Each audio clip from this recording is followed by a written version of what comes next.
Sean todos bienvenidos al Centro Teológico Internacional Wesleyan. Estamos en nuestra segunda clase de la asignatura Teología Sistemática. Damos gracias a todos aquellos que nos están viendo, ya sea por la web y a nuestros estudiantes presenciales. El tema que vamos a comenzar el día de hoy está enmarcado dentro de la misma asignatura de Teología Sistemática. Nuestro tema del día de hoy tiene el título de Antropología Bíblica. Muchos de ustedes se preguntarán, ¿por qué antropología bíblica? Cuando uno va a la universidad, uno puede estudiar, por ejemplo, antropología, y no dice nada de bíblica, dice solo antropología. Cuando dice solo antropología, uno generalmente lo asocia con lo que llamamos antropología cultural, es decir, el estudio del hombre en su aspecto meramente físico y en su aspecto cultural, en su ambiente, en su entorno. Y muchas veces en las facultades donde enseñan antropología, lo que se enseña es mucha evolución, y te enseñan que el origen del hombre no es idéntico a lo que te enseña la Biblia. Y entonces cuando uno llega a estudiar esa antropología, uno dice, bueno, ¿qué pasó aquí? Yo en la Biblia leo una cosa en Génesis, me enseñan otra muy diferente en la universidad. Así que lo primero que quiero hacer hoy, para poder entrar de lleno en el tema de la antropología, que estamos aquí porque en algún punto tuvimos que haber sido originados. La gran pregunta es, ¿de dónde salimos? Hay solo dos puntos de partida para esa pregunta, para la respuesta de la pregunta. El primero es, surgimos de un proceso evolutivo muy largo, salimos de la nada y no tenemos ningún propósito en el universo, o la segunda opción es, hemos sido creados por Dios a su imagen y semejanza con un propósito en el universo.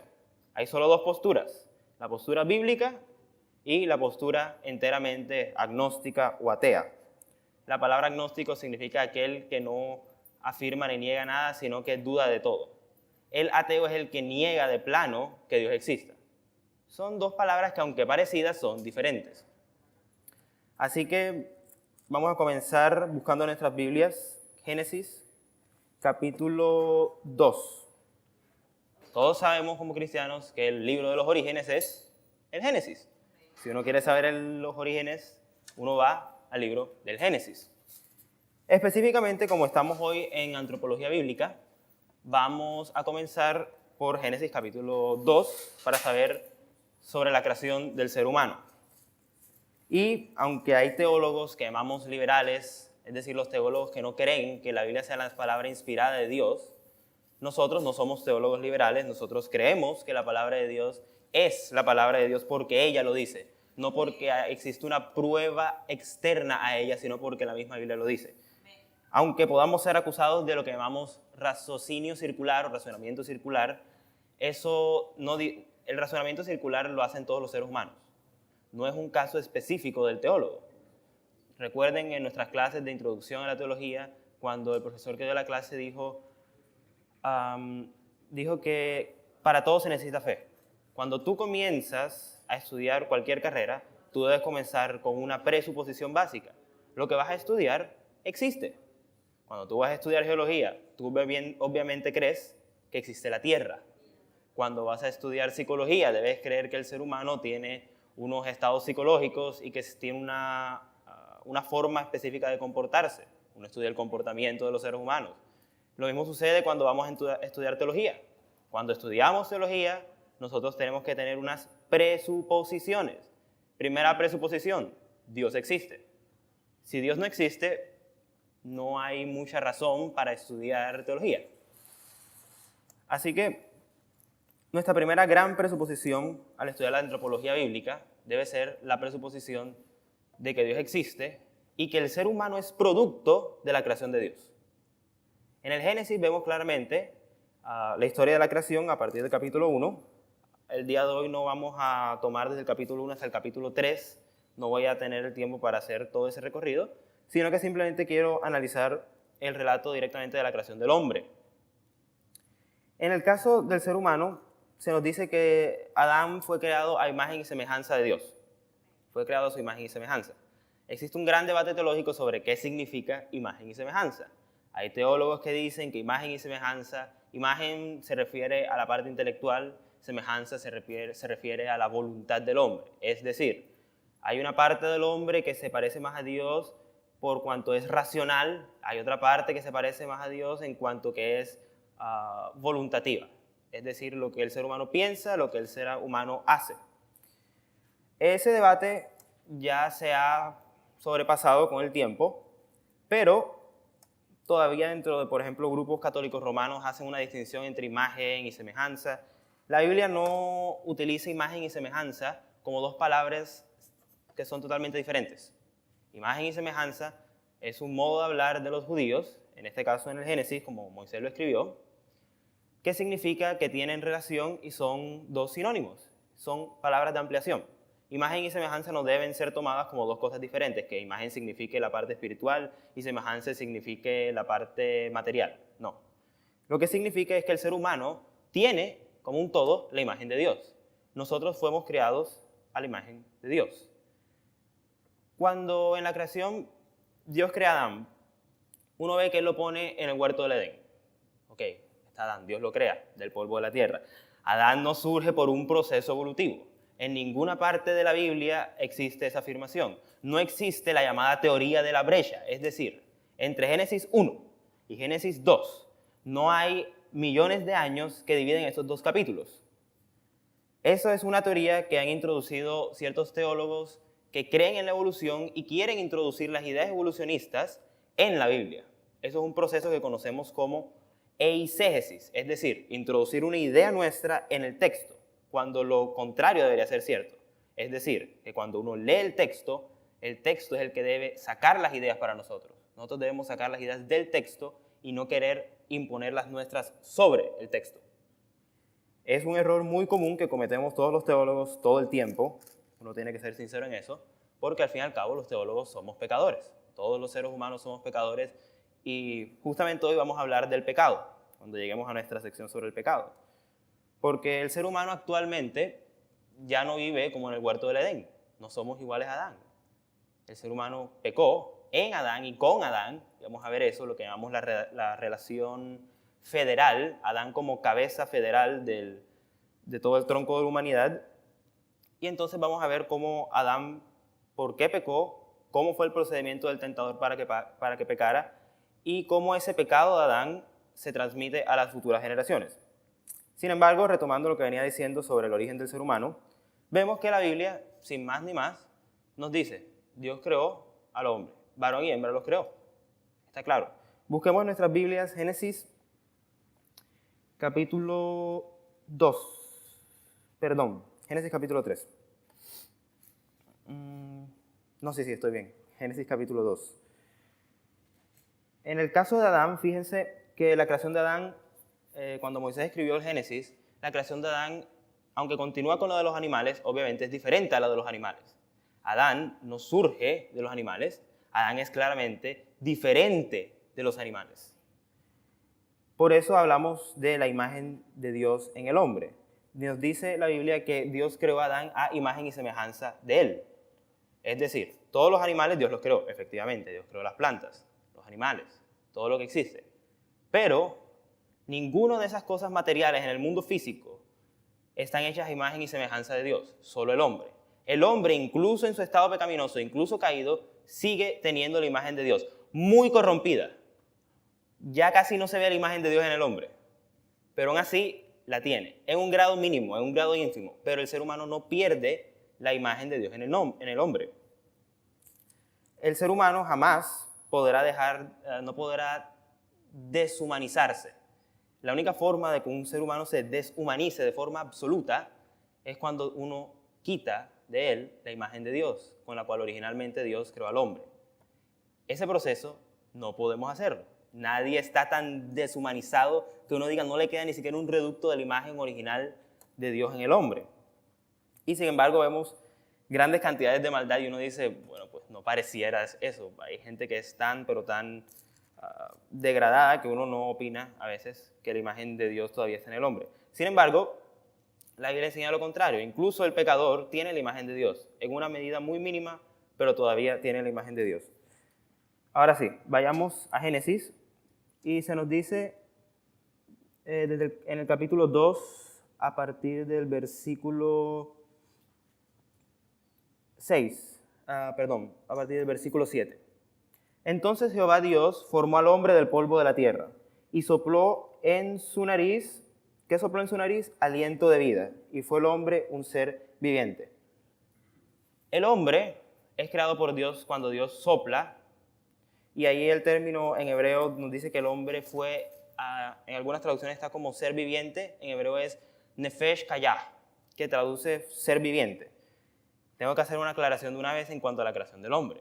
Cuando Dios crea al hombre, este texto nos está diciendo que Dios creó primero un molde externo y después introdujo una sustancia diferente a ese moldecito llamada alma. Y para ahí es donde vamos. Vamos a analizar ahora, bueno, si eso no es lo que significa este texto, ¿qué significa? Porque muchos toman ese texto de la siguiente forma. Aquí está el hombre, una masita, digamos. Dios crea esta masita y entonces introduce en él algo llamado alma. Y entonces son dos cosas que están juntas, pero que al final van a separarse y una sola cosa llamada alma queda. Eso no es lo que quiere decir el texto. Por alma viviente, el hombre es alma viviente. El hombre no tiene un alma. Es decir, no es una vasija la cual Dios llenó con alma, vamos a cambiarlo por agua, y la llenó. Eso no es lo que dice el texto. Y ya vamos a analizar por qué les digo eso. Si uno no comprende bien qué es el ser humano, después va a tener muchos problemas para entender el pecado del ser humano. Si el ser humano tiene partes, y es una premisa que muchos cristianos tienen hoy día, entonces, ¿qué parte es la que peca? ¿Qué parte es la que no peca? Si entonces peca solo la carne, entonces el espíritu no peca. Es decir, que ¿qué se salva? Entonces solo el espíritu, y la carne se queda aquí en la tierra y se degrada junto a las cosas materiales cuando muere y el suelo lo absorbe. Pero entonces, ¿no creemos nosotros acaso en la resurrección corporal? Entonces, si creemos en la resurrección corporal, significa que lo que resucita es el cuerpo, no nos habla de una resurrección del alma. ¿Cómo hacemos entonces con ese dilema? Hoy vamos a estudiar primeramente qué es el hombre, cómo existe el hombre, cuál es su forma de existencia particular, para poder comprender, entonces el pecado actúa en el hombre de esta forma. La gran presuposición de muchos a la hora de leer el relato del Génesis y la creación del hombre es algo que llamamos platonismo. Platonismo de Platón o dualismo platónico. Como pueden ver en nuestra pantalla, la pregunta que viene después de la creación del Génesis, ya hablamos de la creación, la gran pregunta es, ¿el ser humano una unidad o compuesto de partes? Fíjense de dónde comenzamos, la creación. Tenemos primero que dejar por sentado que el ser humano es una creación de Dios, que tiene la imagen de Dios, que incluso en su estado pecaminoso sigue teniendo la imagen de Dios muy, muy distorsionada, pero que todavía la tiene. Eso es lo que nos hace a nosotros ser humanos, tener la imagen de Dios en nosotros. La gran pregunta es, ¿cómo se relaciona eso con el pecado? Porque el pecado es un factor determinante en la vida de todos nosotros, seres humanos aquí en la tierra. Todos somos pecadores. ¿Cómo se relaciona entonces nuestra constitución, quiénes somos, con el pecado? Ya casi vamos a llegar a ese punto, pero entonces primero debemos devolvernos a ver qué somos. Siguiente, por favor. Vamos a buscar 1 Tesalonicenses 5:23. Y este es un versículo que, aunque es muy leído, la gente tiende a utilizarlo como un pasaje antropológico. ¿A qué me estoy refiriendo con eso? Me refiero a que el pasaje en cuestión no trata exclusivamente del tema antropológico. Está al final de 1 Tesalonicenses, no lo encuentro, un momento. 5:23, correcto, 1 Tesalonicenses 5:23. Antes de leerlo voy a contarles una pequeña anécdota que me ocurrió a mí cuando estaba dando clases en el pasado. El día que yo iba a dar mi clase de antropología bíblica, iba a hablar justamente sobre lo que estoy hablando hoy, la constitución del ser humano. En ese entonces yo no había entendido bien el tema y no le había prestado mucha atención, no me había dedicado a estudiarlo, a desglosarlo completamente. Un estudiante se me acercó y me dijo, profesor, ¿qué hace usted con ese pasaje donde dice que nosotros somos espíritu, alma y cuerpo? Entonces yo dije, vaya, nunca había pensado. Dame una semana, yo voy a la casa, leo los textos bíblicos, consulto con otros teólogos, con libros de teología, y entonces la próxima semana vengo y les doy una clase al respecto de antropología bíblica. Cuando yo fui a mi casa, consulté los libros, duré una semana luchando con diversos textos para al fin y al cabo encontrar que yo estaba equivocado, efectivamente. Yo antes pensaba que el ser humano era un compuesto binario de un alma con un cuerpo, que el cuerpo material se moría, quedaba aquí en la tierra, se descomponía y que el alma subía al cielo. De hecho, de forma inmediata. Estaba volándome una gran verdad de la Biblia que es la resurrección corporal. Yo lo estaba haciendo y yo dije, no puede ser, no puede ser. Yo estoy equivocado todo este tiempo, así que ya saben que el ser teólogo no te exime de estar equivocado. Uno se equivoca más de lo que uno cree. Aunque uno sea teólogo no significa que uno sea perfecto. Obviamente el teólogo es el primero que debe decir que es el ser más imperfecto que hay, porque nuestro conocimiento de Dios, como sabemos, es muy limitado. Así que veamos el pasaje de 1 Tesalonicenses 5, versículo 23. Dice lo siguiente: y el mismo Dios de paz os santifique por completo, punto y coma, y todo vuestro ser, coma, espíritu, coma, alma y cuerpo, coma, sea guardado irreprensible para la venida de nuestro Señor Jesucristo. Cuando el estudiante me presentó ese texto, yo me fui hacia atrás. Yo dije, no puede ser. ¿Qué será lo que quiere decir el apóstol Pablo? Entonces, después de estudiar, analicemos un poquito el texto. Primero que todo, este capítulo es una despedida, la última parte del capítulo 5. No es un texto que nos hable sobre la constitución del ser humano. Cuando uno está haciendo teología y uno busca los textos para apoyar cierta doctrina, deben ser textos en contexto. Es decir, tú no simplemente coges un solo versículo y lo aíslas de los versículos precedentes y posteriores. Debes siempre ver el versículo en relación a todo su contexto.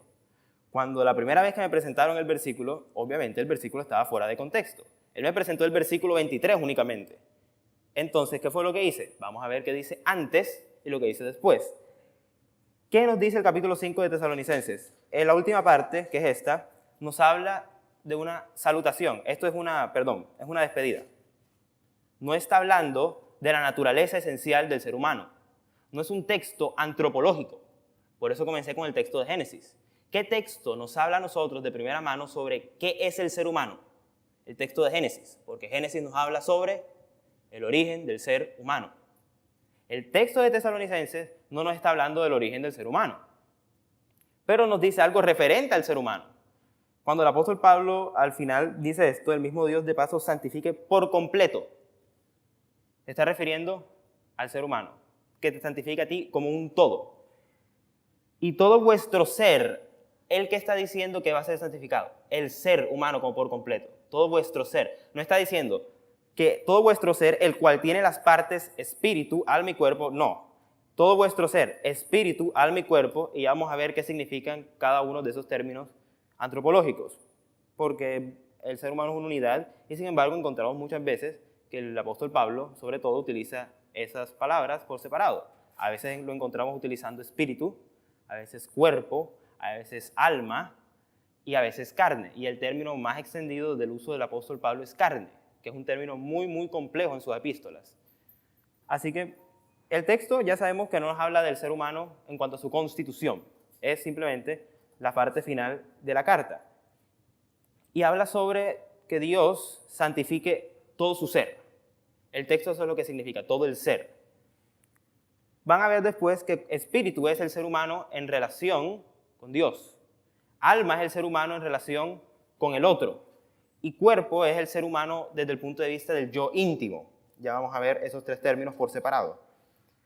Es decir, que para hacer una antropología bíblica, de acuerdo a lo que dice la Biblia, debemos primero que todo comenzar por Génesis y ver qué dice Génesis. Ok, el ser humano, ¿cómo fue creado? ¿Acaso se le introdujo a un cuerpo material el alma? La respuesta es no. El texto de Génesis no dice eso. El texto de Génesis nos habla sobre un ser humano en unidad. El ser humano es una unidad. Así que ahora vamos a ver cada uno de estos términos antropológicos. Como vemos en nuestra pantalla, el primer término que vamos a tocar es el término alma. Y el término alma es un término muy mal entendido cuando nosotros hablamos de alma, generalmente, ¿qué nos imaginamos? Nos imaginamos un fantasma, una entidad inmaterial separada del cuerpo. Es decir, para muchos, cuando, digamos, yo muero. Si yo muero, yo estoy en mi féretro, muerto, ¿y qué sucedió con mi alma? Mi alma salió de mí, subió y se fue al cielo directamente. Eso es lo que muchos creen. Sin embargo, ¿por qué habría de hablar el apóstol Pablo tantas veces sobre la resurrección? ¿Y la resurrección del qué? Del cuerpo. Entonces uno dice, bueno, el apóstol Pablo habla de la resurrección del cuerpo, pero también dice algo sobre el alma. ¿Cómo hacemos ahí? Si nos acabas de decir que el ser humano no tiene partes. Efectivamente, vamos a ver eso. Cuando el apóstol Pablo utiliza el término alma, se refiere al ser humano en cuanto ser humano viviente, vida en el sentido más amplio. El hombre no tiene alma, el hombre es alma. El hombre no tiene espíritu, el hombre es espíritu. No son partes de un todo, son diferentes nombres para el todo del ser humano. En el caso de alma, vamos a comenzar por ahí, describe al ser humano como ser en relación a los demás. El famoso pasaje de toda alma que pecare, esa morirá. Si partiéramos del presupuesto platónico que dice que son dos partes, el cuerpo y el alma, y la Biblia nos dice que el alma que pecare, esa morirá, significa, bajo ese presupuesto, que solo el alma peca. El alma que pecare, esa morirá. Si tomamos el presupuesto de dividir al ser humano en dos partes, entonces, si el alma es el que muere cuando peca, ¿qué pasa con el cuerpo? Si uno divide el ser humano, más llevando esta analogía más allá, se vuelve un gran problema para tratar de Cristo. Cuando veamos Cristología en nuestra próxima sesión, han tenido primero que tener muy claro el ser humano, la antropología, para poder pasar a Cristología. Porque si uno pasa de antropología a Cristología pensando que el ser humano son dos partes, entonces surge un gran problema con la Cristología. Cristo entonces tenía ¿cuántas partes?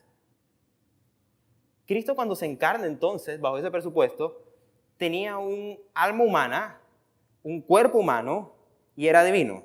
Entonces uno termina imaginándose cosas que he escuchado, por cierto, como por ejemplo que la parte llamada espíritu de Cristo es la divina, pero que el alma de Cristo era humana. Que entonces cuando Cristo muere, el alma de Cristo fue lo que resucitó junto al cuerpo, pero no el espíritu. O, perdón, algunos dicen que es el espíritu el que resucita con Cristo, pero no el alma, porque el alma es humana. Cuando uno escucha eso, uno dice, bueno, pero la Biblia simplemente dice que Cristo resucitó. ¿Y resucitó de qué forma? De forma corporal. Cristo uno lo veía, lo tocaba. Cuando Él resucitó, Él se veía. Él les mostró a los discípulos, ¿qué? Los clavos en las manos. Era físico. Y sí, hay un pasaje un poco complicado donde nos dice cuando Él entró después de la resurrección, que entró en la casa, el texto no dice nada sobre cómo entró, porque al autor no le pareció importante decirlo. Cristo estaba en cuerpo glorificado, que es el resultado de la resurrección. El cuerpo glorificado es muy diferente al cuerpo que tenemos hoy en día. Somos cuerpo, pero todavía no somos glorificados, porque todavía estamos en un proceso llamado santificación. El ser humano no es santo así como así. Es un proceso que dura durante toda la vida del creyente. Eso también vamos a tocarlo en otra de nuestras clases, en la número 4, cuando veamos la doctrina de la salvación y veamos la santificación específicamente. Entonces, queda todavía la pregunta, bueno, ¿qué significa cuerpo? Cuerpo en el contexto del apóstol Pablo se refiere al yo. Es el yo íntimo. Cuando Pablo dice, por ejemplo, que lleva las marcas de Cristo en su cuerpo, no se refiere a que tiene las marcas de los clavos en las manos o cosas por el estilo. Se refiere a que Él, con su yo interno, su yo, porque el cuerpo se refiere al yo, como su ser interno de autoconciencia, es decir, cuando se nos habla de cuerpo en el contexto del apóstol Pablo, él está refiriéndose al yo. Cuando dice, este cuerpo, ¿quién me librará de este cuerpo de muerte? Ese es otro texto que causa mucho dolor de cabeza. Muy sinceramente se los digo. Porque uno dice, tú nos estás diciendo que el ser humano es una unidad. Y sin embargo, cuando leemos a Pablo, nos habla de quién me librará del cuerpo de muerte, como si el cuerpo fuera malo. La pregunta es, volvamos a Génesis. Cuando se nos dice que Dios creó a Adán, ¿cómo lo creó? A su imagen y semejanza. Y además, ¿cómo más? De forma corporal. Adán no era un fantasmita que después Dios le puso un cuerpo. O no fue primero un cuerpo que después Dios le introdujo un alma. Cuando nos dice Génesis que sopló aliento de vida, ahí la palabra en hebreo no dice alma. Los hebreos no tienen una palabra que se traduzca exactamente igual a la griega psuché, que sí traduce alma. Y ese es un problemilla que hay entre el Antiguo y el Nuevo Testamento. Cuando uno lee el Nuevo Testamento, debe leerlo a la luz del Antiguo Testamento. Tú no lees el Nuevo Testamento a la luz del contexto grecorromano. Eso es un peligro grandísimo. Un peligro muy, muy, muy grande. ¿Por qué? Si tú vienes con todas las ideas y la filosofía de la época en que se escribió el Nuevo Testamento y le introduces en el Nuevo Testamento deja de ser el Nuevo Testamento totalmente. Tú lees el Nuevo Testamento a la luz del Antiguo Testamento. Y en el Antiguo Testamento, ningún hebreo, hasta el día de hoy pueden preguntarle a los rabinos, ¿el ser humano tiene partes? El rabino que te va a responder enseguida te va a decir, no, Dios nos creó a su imagen y semejanza y somos alma. Ojo, no tenemos un alma, somos alma. Ya vamos a llegar al punto donde entonces uno me pregunta, bueno, entonces el hombre no tiene una parte inmaterial. En el sentido como nos los imaginamos generalmente, no.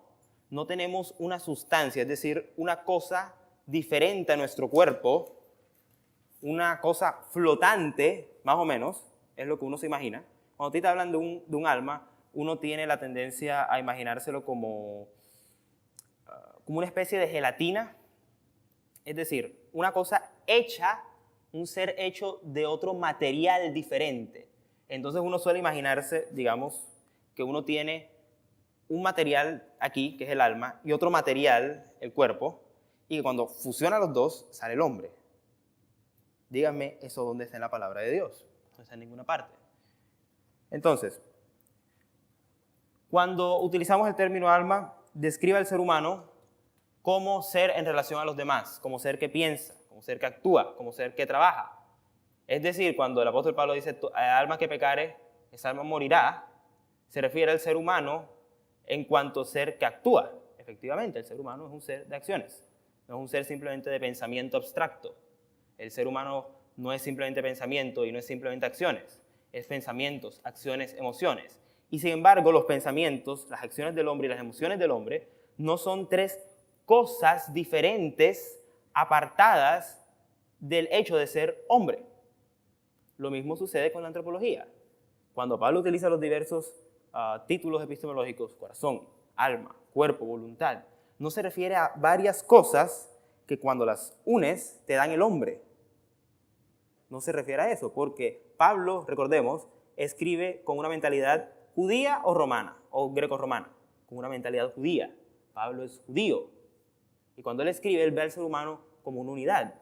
Y eso nos previene mucho sobre el hecho de la cristología. Cuando Pablo habla de Cristo de una forma única, porque él entendía cómo así que Cristo es Dios y es hombre. Él sabía que si Dios, cuando se encarna, el hombre tiene varias partes, entonces uno dice, ¿cómo hacemos para saber si hay una parte pecaminosa del hombre y no es todo el hombre pecaminoso? Entonces, ¿cómo se mezcla Cristo, que es divino, que es 100% divino, con un cuerpo si el cuerpo es malo? Si el cuerpo es inherentemente malo, es decir, si el cuerpo es malo en sí mismo, entonces, a pesar de que Cristo no haya pecado en toda su vida y haya nacido sin pecado, su cuerpo entonces no era santo. Ese es el gran problema que tenemos. Por eso, al estudiar la antropología, no debemos estudiarla aislada, debemos verla en conexión con la cristología, en conexión con las obras de Dios, lo que viene antes. Porque en el orden teológico uno primero estudia el ser de Dios, después estudia al hombre, después a Cristo. Por eso estamos siguiendo este orden específico. Hay una razón muy buena por la cual estoy siguiendo ese orden, y es para que podamos ver que están conectados todos estos temas. Son una línea de pensamiento. No puedes hacer antropología bíblica sin la teología propia, es decir, sin estudiar el ser de Dios. No puedes pasar a la cristología si no has pasado primero por la antropología bíblica, entender quiénes somos nosotros y el pecado del ser humano. Entonces, Alma, vamos a Génesis 35, versículos 17 al 18. Este es otro pasaje que me presentó el mismo estudiante del que las conté en mi anécdota. Y él me dijo, bueno, si lo que tú dices es verdad, ¿cómo interpretas entonces este pasaje? Esta traducción es muy curiosa. Génesis 35, versículos 17 y 18. Es cuando muere Raquel. Vamos a leer desde el 16. Génesis capítulo 35, versículos 16 al 19. Partieron después de Betel y había aún como media legua de tierra para llegar a Efrata cuando dio a luz Raquel y hubo trabajo en su parto. Versículo 17. Y aconteció, como había trabajo en su parto, que le dijo a la partera, no temas que también tendrás este hijo. El que quiero que vean bien es este versículo, versículo 18. Y aconteció que al salírsele el alma, entre paréntesis, pues murió, llamó su nombre Benoní, mas su padre lo llamó Benjamín. Cuando a mí el estudiante me trajo ese versículo, yo quedé así. No puede ser. Se le salió el alma. Se le salió el alma. Es decir, que efectivamente pareciera que hay una parte material llamada cuerpo y una espiritual llamada alma, y cuando te mueres sale el alma volando. La palabra aquí utilizada para alma se traduce mejor como aliento. Lo que quiere decir el texto en el hebreo original es cuando ella expiró, no cuando se le salió el alma. Se le salió el alma es una traducción que hicieron, recordemos que nuestras versiones en general son Reina Valera, es una traducción española, y los españoles venían del catolicismo romano, con la concepción tripartita y a veces hasta tetrapartita del hombre, donde el hombre tiene varias partes. Ellos lo tradujeron así porque en la cultura de la época era lo común.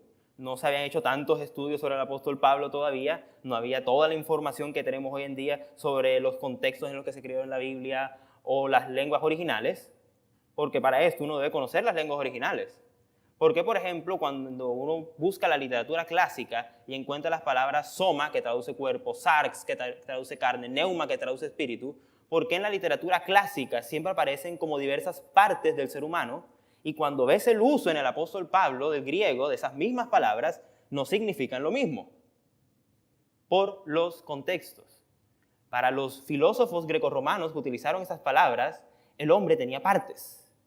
Para Pablo, que es judío, que conoce la Torá, que vivió con la Torá, él sabía que el ser humano, de acuerdo a lo que dice el Génesis, no tiene partes. Cuando leemos el Nuevo Testamento a la luz de nuestra cultura, no estamos leyendo el Nuevo Testamento. Hay que leerlo tal cual Dios quiere que lo leamos, es decir, en el contexto. Recuerden que en su clase de introducción a la teología, una de las cosas que se les hizo énfasis fue, no sé si el profesor dijo la siguiente frase, que es muy utilizada por los profesores de hermenéutica también, es decir, el arte de interpretación.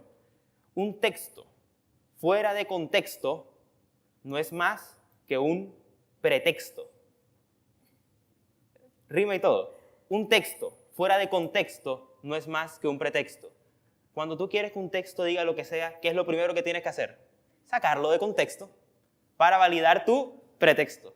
Es decir, tu concepción previa de lo que vas a leer. Por ejemplo, aunque no lo crean, hay ciertos teólogos que son comunistas y a la hora de leer la Biblia, ¿cómo leen la Biblia? No la leen según lo que ella misma dice, sino desde su perspectiva marxista.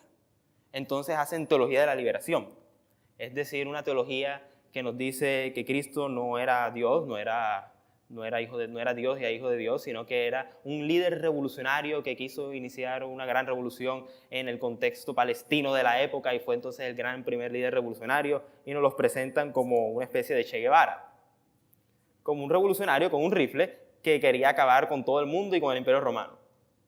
Eso se llama, recordemos, eisegesis, es decir, introducir una idea en el texto.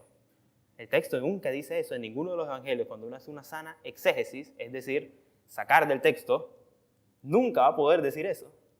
Lo mismo sucede en el tema de la antropología. Nosotros venimos con una concepción del hombre grecorromana. No tenemos una concepción bíblica del hombre.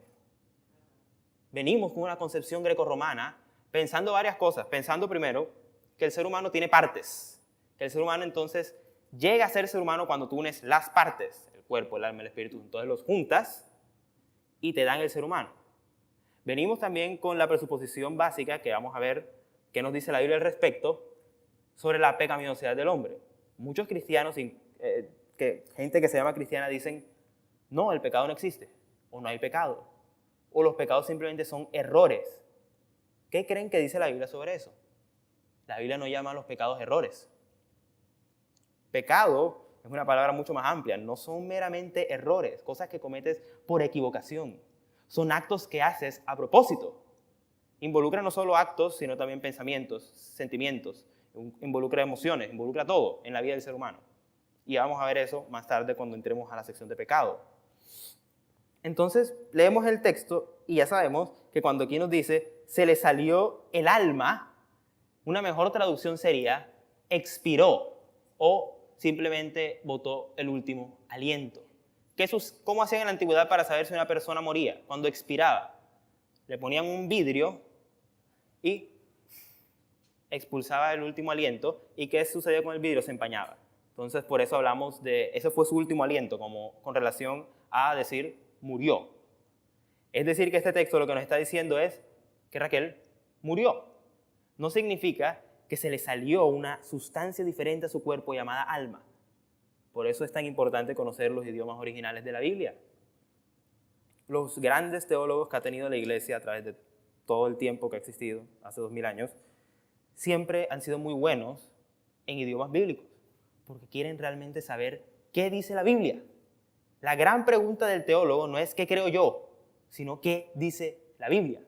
El teólogo no hace teología desde su propio punto de vista.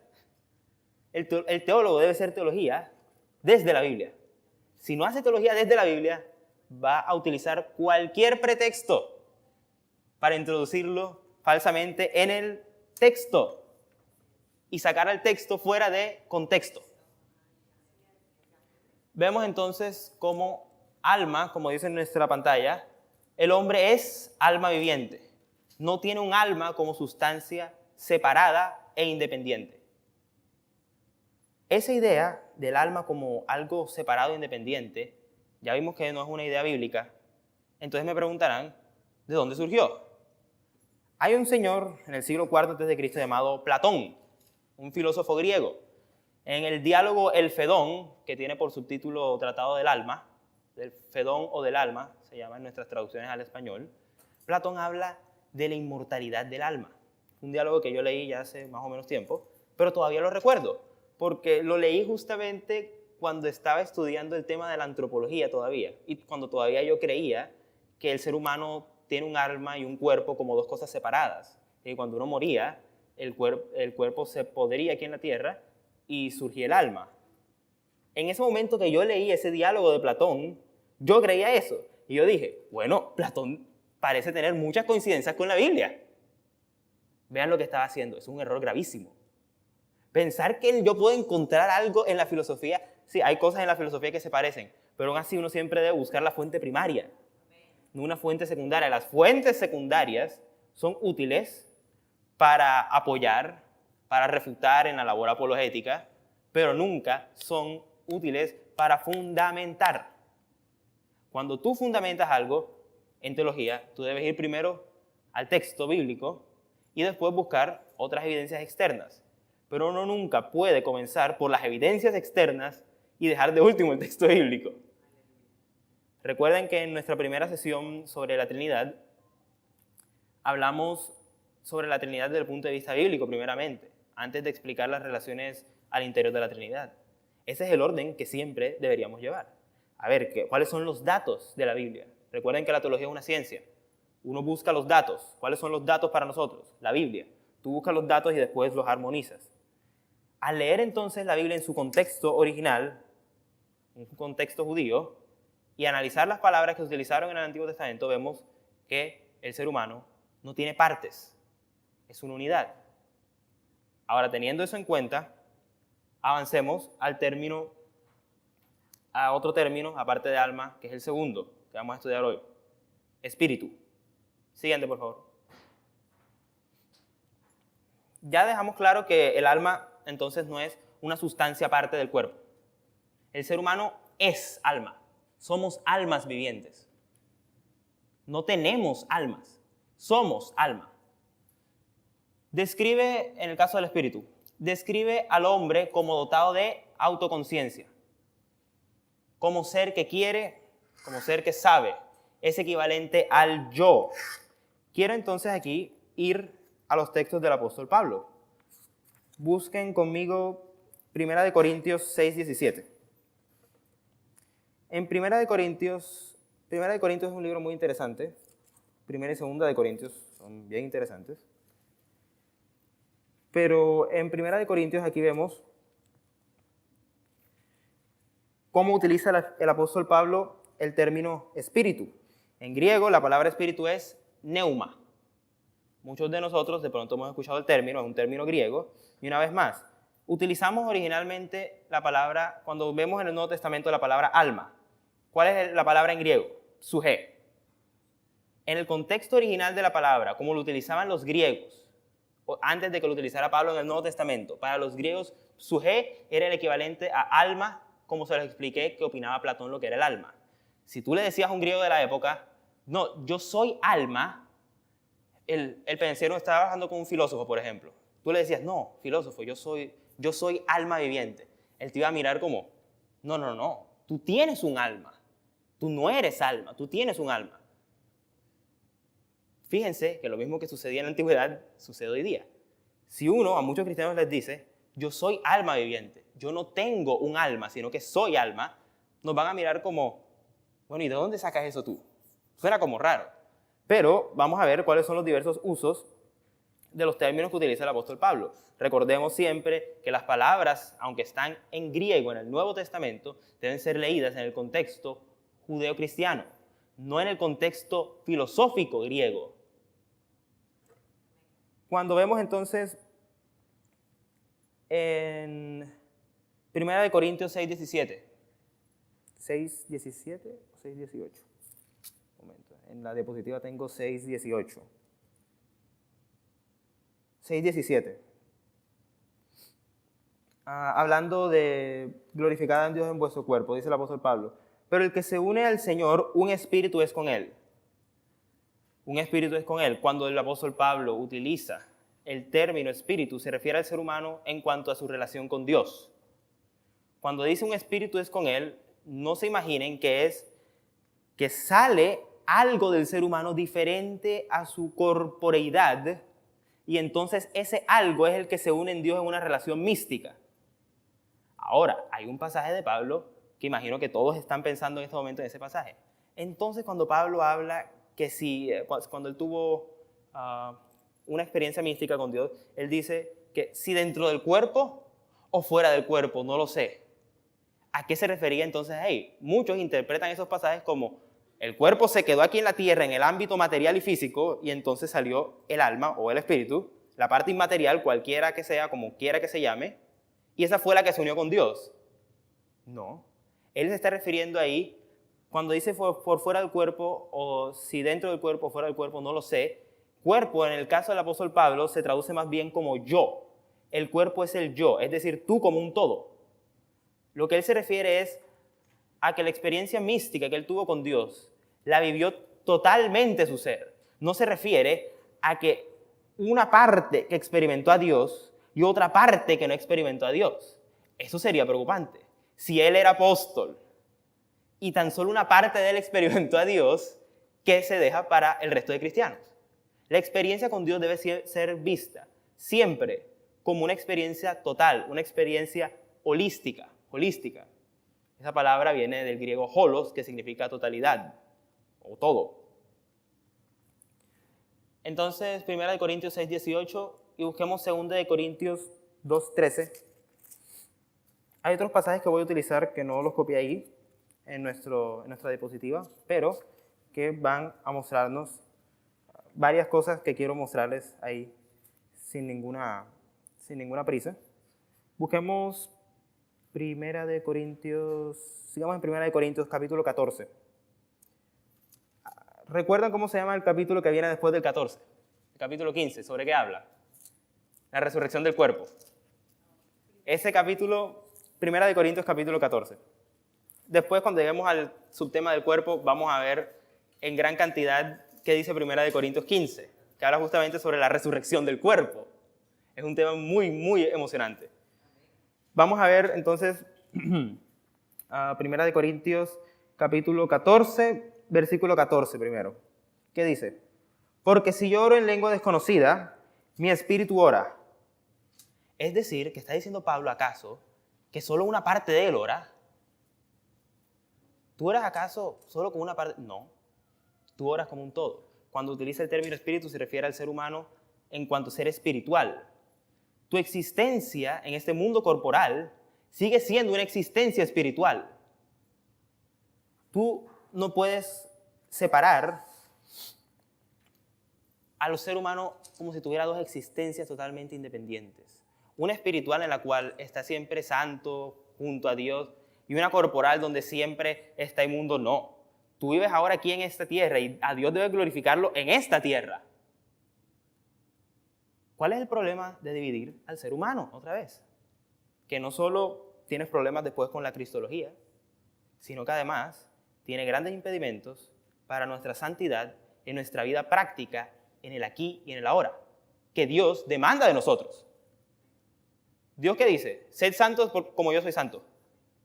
No te dice, trata de pronto porque yo entiendo que tú tienes un cuerpo material que te ata y que no deja que tu parte espiritual salga. Si eso fuera así, créanme, tal dualismo es muy peligroso. Si la parte material del ser humano llegara a ganar la guerra, ¿qué sucedería? Si fuéramos dos partes y el cuerpo fuera inherentemente malo, ¿qué sucedería? ¿Qué sucedería con nuestra vida práctica en el aquí y en el ahora, con glorificar a Dios? ¿Qué sucedería con nuestra resurrección? La resurrección va a ser del cuerpo y ya vamos a ver eso ahora. Mi existencia... la existencia que tenemos ahora es una existencia somática. Pero ya vamos a ver ese término porque es un término un poco técnico. Somática viene de la palabra griega soma, que traduce cuerpo, que en el contexto del Nuevo Testamento los filósofos creían que era material y algo totalmente separado del alma. Pero cuando Pablo utiliza soma, no lo utiliza en ese contexto. Lo utiliza viéndolo con lentes del Antiguo Testamento, donde el ser humano es una unidad. El ser humano no es partes. Repito otra vez. Notarán que he repetido de pronto la misma cosa una y otra y otra y otra vez. Pero eso tiene una razón de ser. El ser humano aprende por repetición. Cuando Dios en el Antiguo Testamento les dijo a los judíos, y estas cosas les enseñarás a quiénes, a tus hijos, cuando te levantes, cuando camines, cuando ores, y tú vas a repetir. Entonces por eso no me canso de repetirles las mismas cosas una y otra vez. En el caso del Espíritu, es necesario distinguir entre el Espíritu Santo y el hombre como espíritu. Porque a veces uno debe ver, entonces, bueno, aquí nos está hablando del hombre como espíritu, es decir, el hombre en cuanto a su relación con Dios, o nos está hablando acaso del Espíritu Santo. Porque hay que distinguir. Cuando nos dice el apóstol Pablo que las cosas más profundas del hombre no las conoce, sino el espíritu. El espíritu del hombre se refiere ahí. Es decir, el hombre en cuanto que es ser espiritual, en cuanto que es ser capaz de autoconciencia y en comunicación con Dios. Por eso uno puede escudriñarse uno mismo. Ojo, Dios, por ejemplo, es espíritu, no es un espíritu. Los cristianos, una vez regenerados, somos espíritu, no tenemos un espíritu. Somos espíritu y por eso podemos tener comunión con Dios, por la regeneración. En el caso del espíritu, es un ser de autoconciencia, es el hombre como ser con autoconciencia, con capacidad de querer y de saber. Tenemos ejemplos en 1 Corintios 6, 18. Esto es para que simplemente lo anoten, no voy a pasar a leer cada uno de los versículos. Y 2 Corintios 2, 13. En pasajes como por ejemplo Gálatas 6, 18, cuando se nos dice que la gracia de Dios sea con vuestro espíritu. ¿Significa acaso que la gracia de Dios solo va a estar con una parte llamada espíritu y no con todo el ser humano? No, se refiere que la gracia de Dios esté en ustedes en cuanto son seres que se relacionan con Dios, que tienen comunión íntima con Dios. Como ven en nuestra pantalla, ¿qué es lo que dice el espíritu? Es equivalente al yo. Con relación a Dios, el hombre adorador es espíritu. No tiene un espíritu. Somos espíritu. En su comunión íntima con Dios es espíritu. En Efesios 2:1 es vida. Se refiere ahí a comunión espiritual, donde aparece otra vez la palabra espíritu. Así que hasta el momento hemos visto dos términos. Término alma, es decir, el hombre en cuanto a su yo, pero desde el punto de vista de la vida. Y el hombre como espíritu, en cuanto que sigue siendo una unidad, pero cuando Pablo lo utiliza, se refiere entonces ahí al ser humano, al cristiano específicamente, en relación con Dios. Ahora vamos a continuar con lo que significa cuerpo, y ya vamos a hablar otra vez ahí de la resurrección.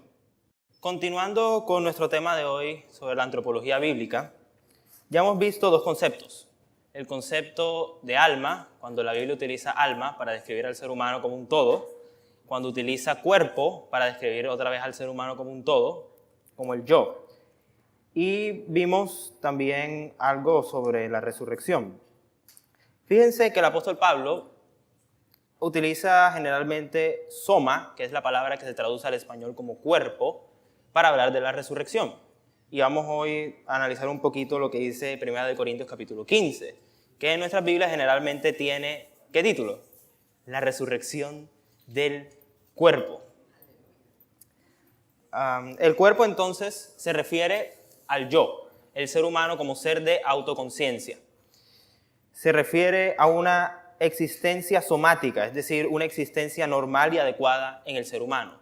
La existencia normal del ser humano es la existencia somática, es decir, nuestra existencia como estamos ahora. Adán, cuando fue creado, ¿cómo fue creado? Parecido a nosotros. Era santo, claro está, pero tenía un cuerpo así como nosotros. No tenía un cuerpo, perdón, era cuerpo. Adán era alma, y Adán en el sentido más amplio del término era espíritu. Tenía una comunión directa con Dios.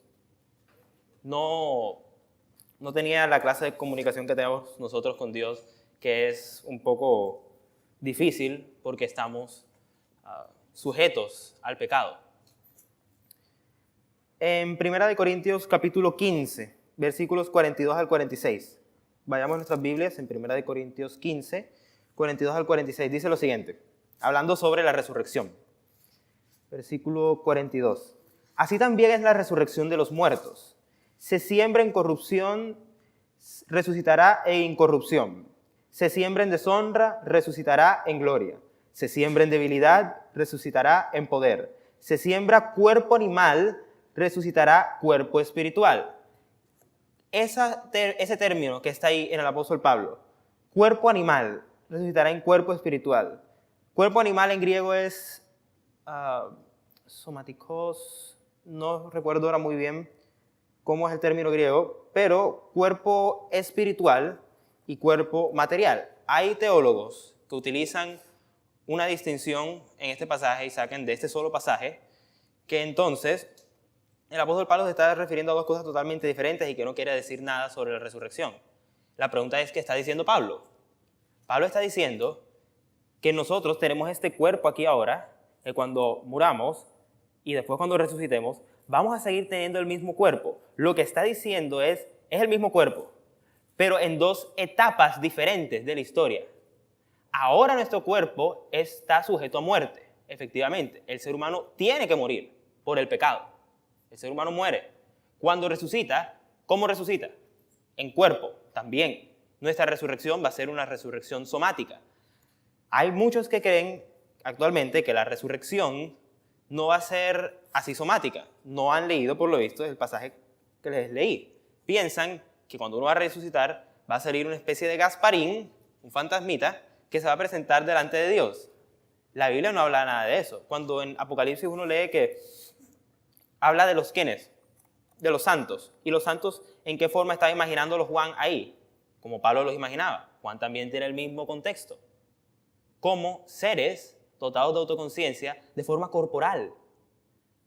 Cuando seamos juzgados frente al gran trono blanco, vamos a estar así, corporalmente, pero de forma diferente. Vamos a tener una forma diferente. Ahora nuestros cuerpos son corruptibles. Y sin embargo, ¿qué dice Pablo ahí en 1 Corintios 15?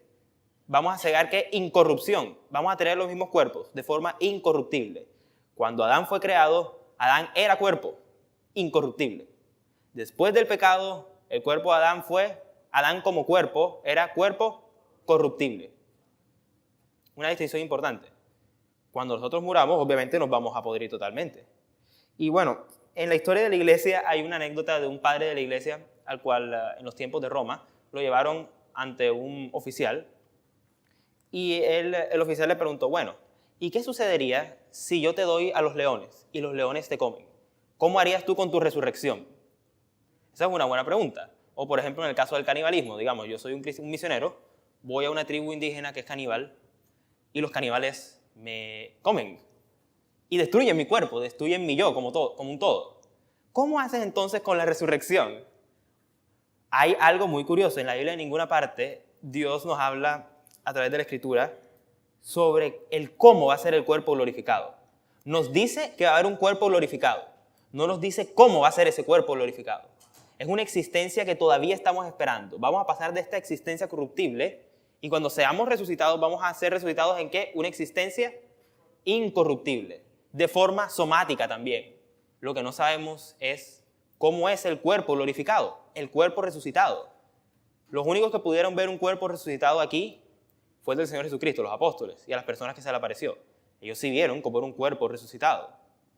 Y tenemos que asumir que las propiedades del cuerpo resucitado, de nosotros en cuanto cuerpo resucitado, son un tanto diferentes a las que tenemos ahora. Porque, como explicamos, por ejemplo, el pasaje donde Cristo, resucitado de forma corporal, se le aparece a sus discípulos y dice que simplemente Él apareció adentro. Es decir, no se nos dice que abrió la puerta, se introdujo, cerró la puerta y después entró. Y decía, estaba en medio de ellos, dice el pasaje. Eso es uno de los grandes misterios que sabemos, que no conocemos, pero que sabemos que están en la Escritura. Debemos creer efectivamente que nuestra resurrección va a ser somática. Pero lo que no vamos a afirmar nunca es cómo va a ser.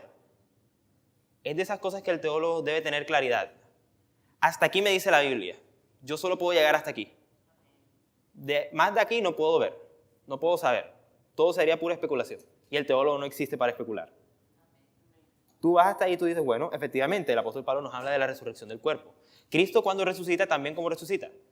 En cuerpo, corporalmente. Pero cuerpo glorificado. Y por eso cuando Pablo habla del cuerpo de muerte, él se está refiriendo a él como cuerpo, a su yo, en cuanto que está en esta existencia, en cuanto que está en este mundo y que sabe que va a morir y que va a perecer. Por eso él dice, ¿quién me librará de este cuerpo de muerte? ¿Quién me librará de la presente forma en la que existo para poder resucitar de la forma en como realmente deberíamos existir los creyentes? Nosotros cuando resucitemos, vamos a ser como Adán antes de la caída. Ese es el cuerpo glorioso que esperamos en nuestra resurrección. Cuando ocurra la resurrección, nuestra esperanza final. Así que les dejo por tarea que se lean 1 Corintios 15 de forma total. Son 58 versículos, un capítulo un poquito larguito, pero es muy, muy apasionante leer ese capítulo, que habla sobre la resurrección, para que aprendan más sobre la resurrección. Y Pablo también habla ahí sobre el orden de los eventos, cuando venga el Señor y otras cosas que tratan de lo que llamamos en teología sistemática escatología, es decir, la doctrina de las cosas últimas. Pero aquí en nuestro curso no vamos a alcanzar a tocar ese tema. Hoy estamos apenas en nuestra segunda sesión y no puedo meterme tan de fondo al tema de la escatología. Bien, entonces el hombre con espíritu es el hombre que adora, el hombre que tiene comunión con Dios. Nosotros somos espíritu, no tenemos un espíritu. Siguiente, por favor. Siguiente diapositiva, por favor. Cuerpo. Ya hablamos del cuerpo, ahí están los pasajes que toqué un poquito sobre el cuerpo. Sin embargo, quiero que vayamos al pasaje de Filipenses que tenemos en nuestra pantalla. Filipenses 4 del 3 al 21. Busquemos Filipenses 4 del 3 al 21. Ya pasamos por 1 Corintios 15. Vamos a Filipenses capítulo 4. Y de hecho en nuestra próxima clase vamos a volver al libro de Filipenses, en nuestro tema de Cristología, el capítulo 2. Pero hoy quiero ir a Filipenses 4, versículos 3 al 21. No voy a explayarme tanto en esta sección, sino que simplemente voy a hacer algunos punticos aquí que quiero que sepan. Del 3 al 21. Nuestros corazones. Cuando el apóstol Pablo escribe Filipenses tiene la primera parte muy importante conocerla, que es la parte de la cristología. Pablo comienza con Cristo, su humillación y exaltación, el capítulo 2, y después pasa a la parte práctica. Fíjense que el apóstol Pablo generalmente sigue ese mismo esquema cuando escribe. Él va de arriba hacia abajo. Él siempre habla primero de Cristo, de su encarnación, de los misterios de Cristo, y después baja a cuál es la aplicación de esa carga teológica que tiene la primera sección de sus escritos. Pablo siempre sigue el mismo orden en todas sus cartas. Bueno, en la mayoría siempre sigue más o menos ese mismo orden. Obviamente Pablo, como un ser humano que era, tenía un estilo a la hora de escribir. Recuerden que en la teología bíblica uno estudia a cada autor por separado y cuando lleguemos a estudiar el Nuevo Testamento, teología del Nuevo Testamento, vamos a estudiar cada uno de los autores, vamos a estudiar evangelios sinópticos, después vamos a estudiar a Pablo y después a Juan. Entonces en Pablo vamos a ver cuáles son de pronto sus características y cómo desglosa Pablo generalmente los temas. Es algo muy, muy interesante, pero bueno, no nos corresponde el día de hoy. Filipenses 4, del 3 al 21. En todo caso, el Señor está cerca. Bueno, él aquí habla también sobre la esperanza de los creyentes. Y no recuerdo por qué puse esa diapositiva ahí. De pronto me equivoqué de texto. Bueno, no. Sí, yo creo que fue error mío cuando copié el texto. No lo tengo aquí tampoco en mis notas. Pero bueno. Primera de Corintios, ya vimos sobre la resurrección. Busquemos ahora Romanos 6:12, Romanos 8:11, Segunda de Corintios 4:11 y Romanos 7:24. Esto es simplemente para darles una serie de textos que voy a utilizar, pero no se los voy a leer, sino para simplemente que los tengan ahí, después en la casa los leen con tranquilidad. Es para poder ir un poquito más rápido de pronto en esta sección. ¿A qué se refiere Pablo cuando habla de cuerpo de pecado? Ya vimos que la existencia somática, la existencia del hombre como cuerpo, el hombre en cuanto que es cuerpo, no que tiene cuerpo, sino que es cuerpo, hemos visto que es una existencia para Pablo, es una existencia de fe, que él espera la resurrección de forma somática. El hombre existe somáticamente, así fue creado. Cuando Pablo utiliza en Romanos 8:13 el término mortificar para referirse al cuerpo, busquemos un poquito Romanos 8:13, un momentico. Romanos capítulo 8, versículo 13, dice, porque si vivís conforme a la carne, y vamos a ver más tarde qué significa carne, no significa cuerpo, no significa tampoco el aspecto externo del ser humano, vamos a ver qué significa realmente la palabra carne ahí, en griego sarx, porque tiene 3 usos. Moriréis, porque si vivís conforme a la carne, moriréis, punto y coma. Mas si por el Espíritu hacéis morir las obras de la carne, viviréis. Porque todos los que son guiados por el Espíritu de Dios, estos son hijos de Dios. ¿A qué se está refiriendo Pablo ahí? Al creyente cuando es guiado ¿por quién? Por el Espíritu Santo.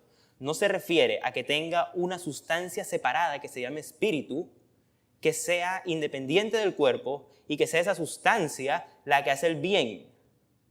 El ser humano, como un todo, hace el bien o hace el mal. Como un todo. No es que la parte que se llama espíritu haga el bien. Y que entonces cuando uno peca, porque el problema del dualismo, de separar al hombre, es ese. Cuando pecas, entonces le echan la culpa al cuerpo.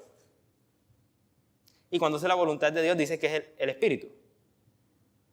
Es decir, que no importa si pecas o no. Eso fue un problema para la iglesia. En la historia de la iglesia, eso fue un problema en el siglo II.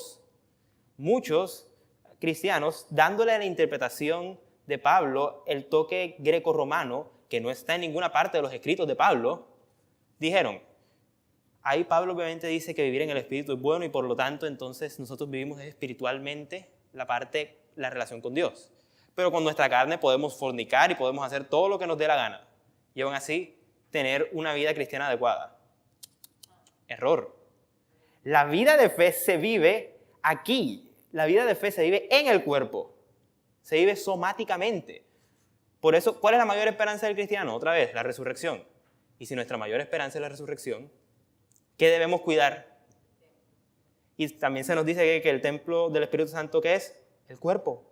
El cuerpo es templo del Espíritu Santo. El yo, tú eres un templo caminante del Espíritu Santo. Yo soy un templo caminante del Espíritu Santo.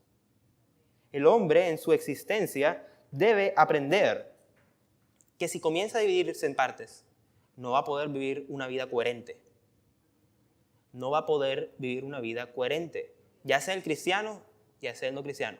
Y sobre todo en el caso del cristiano, aquí estoy hablando con creyentes. El cristiano no puede dividirse porque resultaría en algo catastrófico. Peca entonces con el cuerpo y no importa, el espíritu como siempre está ahí y fue lo que Dios salvó. Ay, entonces yo puedo hacer todo lo que me dé la gana. Tu cuerpo ahora, ¿a quién perteneces tú ahora? A Cristo. Tú perteneces ahora a Cristo. Vamos a buscar Romanos 8:13. ¿Qué dice? Es un pasaje muy, muy interesante. Porque si vivís conforme a la carne, moriréis. Mas si por el Espíritu hacéis morir las obras de la carne, viviréis. Carne ahí, como vamos a ver después, no significa cuerpo, no significa el yo. Carne significa la naturaleza humana pecaminosa. Es algo que acompaña al creyente durante toda su vida. La carne no desaparece de forma mágica cuando te conviertes. La carne siempre está contigo. Pero por carne el apóstol Pablo no se refiere al cuerpo. Se refiere al hombre en cuanto que es ser pecaminoso. Y ese punto vamos a ampliarlo más tarde, cuando veamos los 3 usos de carne. Ese es uno de los usos.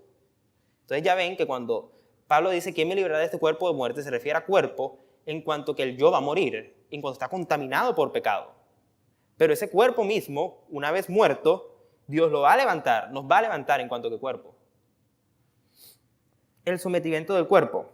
Como cuerpo de pecado, hay que mantenerlo sometido. Es decir, yo como instrumento para el pecado.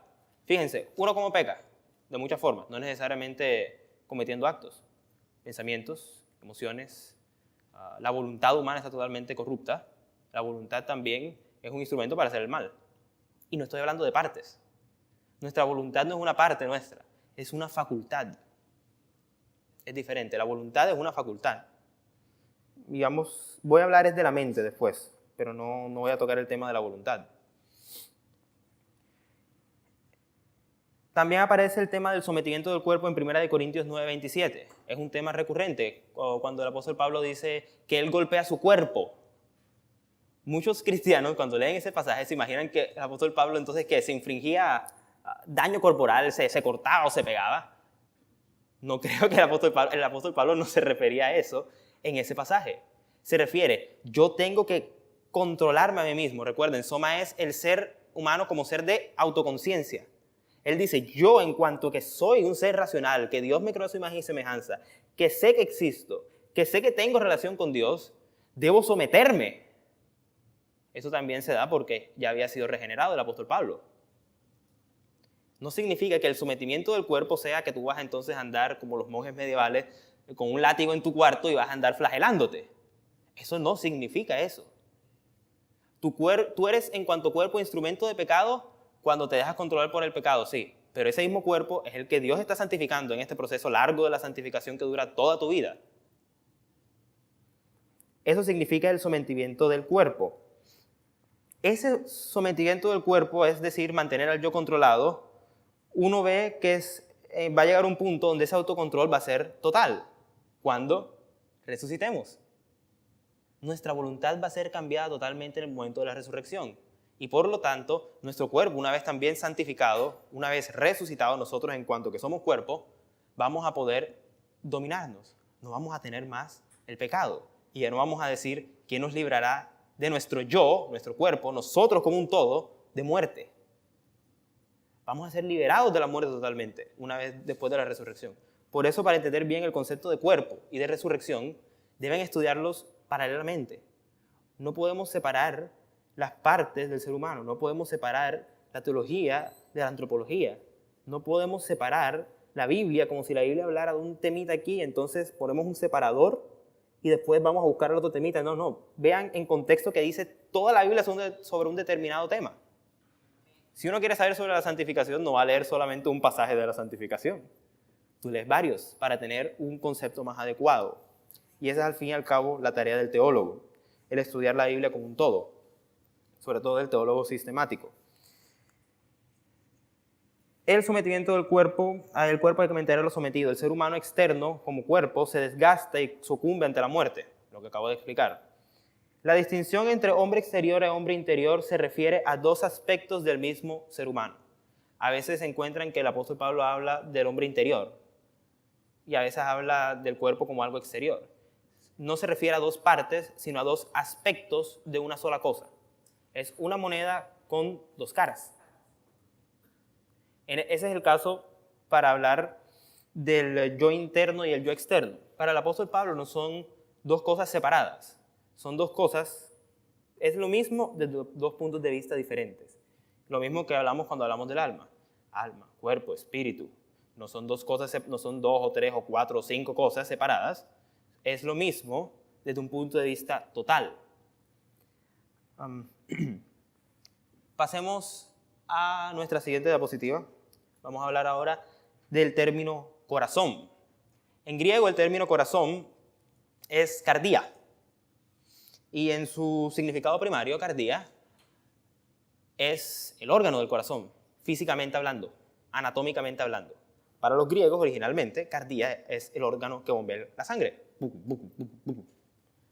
Pero para el apóstol Pablo es un término que denota lo interno o íntimo del ser humano. El apóstol Pablo no lo utiliza, recuerden, aunque el Nuevo Testamento está escrito en griego, las categorías que utiliza el apóstol Pablo surgen del pensamiento del Antiguo Testamento. Es pensamiento hebreo, no es pensamiento griego. Ahora, hay partes donde, por ejemplo, en el Antiguo Testamento se nos habla de los miembros del cuerpo o se nos habla de las entrañas también. En los Salmos, por ejemplo, uno encuentra mucho referencias a la interioridad del ser humano. Y cuando en el Antiguo Testamento se refiere a la interioridad, no significa que esas sean otras partes, porque entonces tendríamos espíritu, alma, cuerpo, corazón, mente, voluntad, entrañas y riñones, es otra que aparece. Esos 8 términos no son 8 partes que uno suma. Se refieren al ser humano en diferentes contextos, de diferentes puntos de vista. Entonces el término cardia denota lo interno e íntimo del ser humano. Por ejemplo, cuando el apóstol Pablo se refiere a la verdadera circuncisión se da en el corazón. No se refiere entonces a que uno de forma literal tiene que circuncidarse el corazón, sobre todo en la época. No había nada como operaciones de corazón abierto. Lo que dice Pablo es que el ser íntimo del hombre es lo que debe ser circuncidado. Tú en tu intimidad con Dios sabes si eres circuncidado o no. No se refiere a que tú debas, lo mismo que hablamos del sometimiento del cuerpo, infringirte daño o algo por el estilo.